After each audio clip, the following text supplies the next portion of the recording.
यह कहानी एक ऐसे इतिहास के बारे में है जो छुपाया गया है।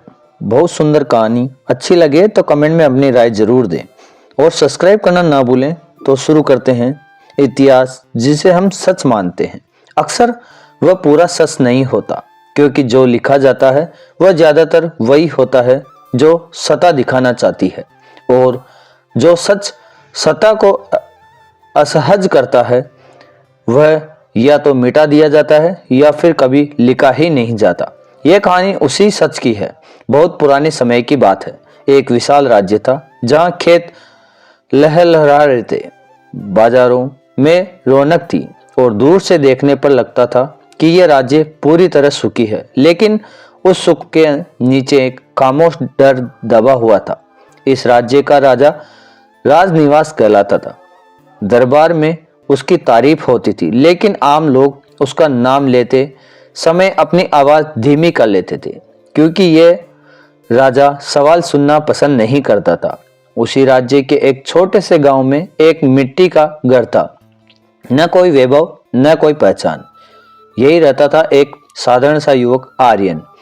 उसके पिता दूसरों के खेतों का हिसाब रखते थे, दिन भर मेहनत और बदले में थोड़ा सा अनाज। अक्सर पिता कहा करते थे, बेटा, तलवार शरीर को काटती है, लेकिन कलम सीधे सिंहासन पर वार करती है। आर्यन उस समय इस बात को पूरी तरह समझ नहीं पाता था, लेकिन ये शब्द उसके भीतर कहीं बैठ गए थे। आर्यन को पढ़ने का शौक था। ये पुरानी किताबें पढ़ता, फटी हुई पांडुलिपियां खोजता। उनमें वह पढ़ता था कि पहले के राजा जनता के बीच बैठते थे, उनकी बातें सुनते थे, उनकी तकलीफ समझते थे। फिर वह अपने समय को देखता, जहां राजा ऊंची दीवारों के पीछे रहता था और जनता नीचे सिर झुकाकर। यहीं से आर्यन के मन में सवाल जन्म लेते हैं। एक दिन दरबार से आदेश आया, राज्य में नया कर लगा गया है। नाम दिया गया सुरक्षा कर। कहा गया यह कर जनता की रक्षा के लिए है, लेकिन न कोई युद्ध था, न कोई खतरा। फिर भी ये कर बढ़ता गया और गांवों में अनाज कम होता गया। बच्चों की थालियां आधी खाली रहने लगी। माएं अपने हिस्से का खाना बच्चों को देने लगी और महल में उत्सव होते रहे। आर्यन ने यह सब देखा और पहली बार उसने चुप रहना गलत समझा। उसे लिखना शुरू किया।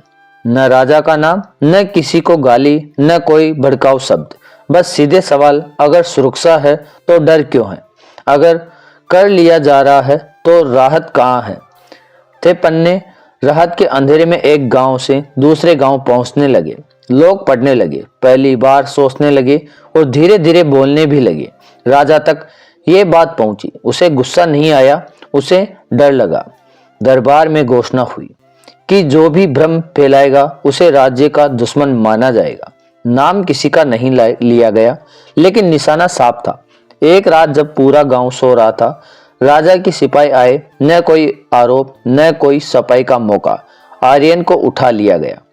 माँ रोती रही, पिता चुप रहा, क्योंकि वह जानता था सच बोलने वालों की यही कीमत होती है।